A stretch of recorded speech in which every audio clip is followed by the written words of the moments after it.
Hi there. We're going to accept a payment on a couple of invoices, and I wanted you to see the process after an invoice has been saved, how to accept that payment. So on your screen right now, you should see an invoice here for Robert Gessler, who called in, and he ordered some classes, and his total is going to be $479.96. All the classes are already on here. They're actually already loaded up on his login as registered user account on the McKissick.com website. And so all I need to do now is just accept that payment so that once he finishes each of these courses, he can print that certificate out. All right, so it's as simple as clicking accept payment. I'm going to select the payment method. I can already see on here the total is the $479.96. Just to make sure before I click payment method, I want to make sure that there are no other open invoices on here. And there aren't. It's just the one that was enrolled in today, and we need to take that payment for. So I'm going to go ahead and payment method. And looking on here, I'm going to click this downward arrow, and there is a credit card on file, and customer agreed that this is the one that he wanted to charge the bill to. If he wanted to put in a new card for payment, I would simply select New, fill out the credit card number, the expiration date, and the type of card.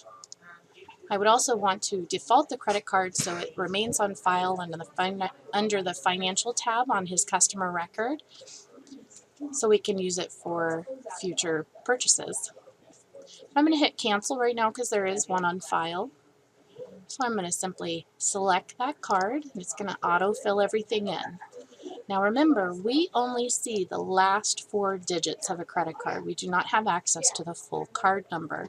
So when you're verifying with a customer that you see a card number on file, let them know it's card number ending in 9779 and expires on October 2018, or whatever the information is. That way they can verify that's the card that they want to use. All right, so now that I've selected the card, I'm going to click Save. And I'm going to just verify here for myself that the name on the card and the expiration date in the card are the ones that I wanted, and that the total is the amount that I wanted to charge. This is your last opportunity, especially if you're doing a payment plan where you're only taking a partial payment for the invoice. If you see the full amount, click cancel and go change it back on the payment form. But in this case, he is paying in full. So I'm going to click OK. And we're waiting for this to process. I see it's working up here. And there we go. Confirmation transaction successfully saved. The next thing I want to do is email that invoice. So I'm going to head back over to the invoice here. And I'm going to click email. Now the system is going to take us to this blank screen. And a lot of times people think, oh my gosh, I broke something. It is set up this way. I have no idea why it goes to the blank screen. Simply click the back button, and you're back on the invoice. And if I want to make sure that that invoice did get emailed over to him, I'm going to click on the communication sub-tab on the invoice, and I can see very clearly here today at 3:57 that I sent this invoice to his email address. Let me show this to you again. I have another one. So I'm going to type in the invoice number.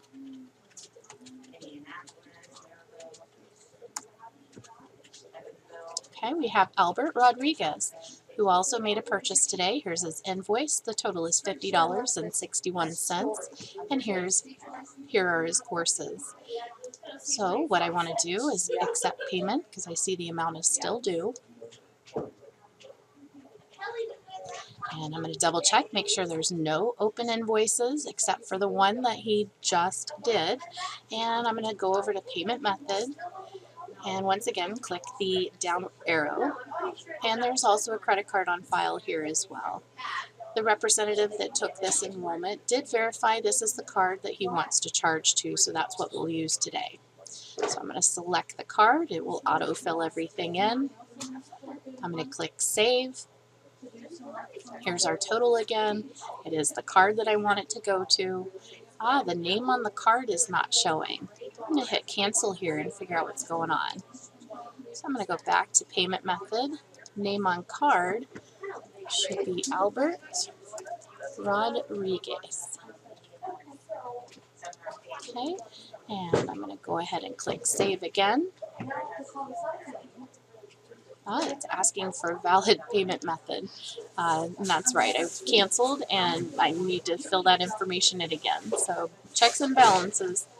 All right, I've selected the card, clicking save.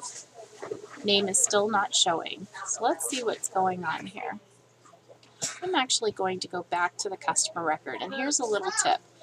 This symbol here, if I click it, it opens the customer account, and I can double check. Everything seems okay. Check the financial tab, there's the card.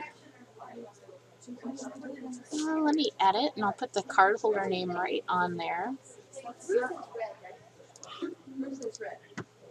So Albert Rodriguez. Okay, and I'm going to save. You know what? I think I misspelled that.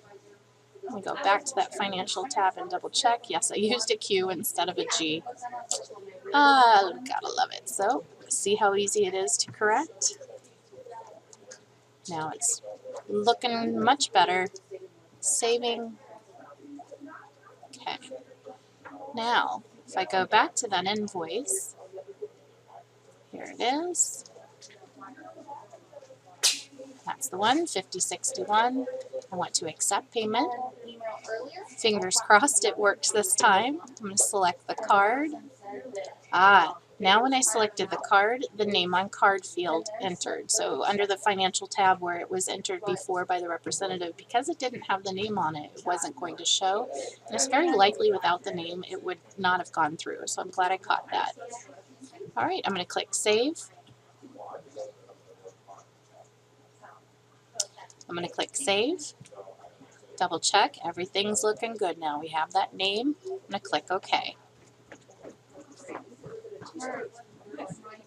All right, confirmation transactionally successfully saved. I'm going to head back to that invoice. Go ahead and email him that paid in full invoice so he has that for his records. And just double check on the invoice that it in fact went, and it did. So we were successful on both payments. If you have any questions, be sure to reach out to one of your neighbors or your supervisor for more assistance. Thanks for watching.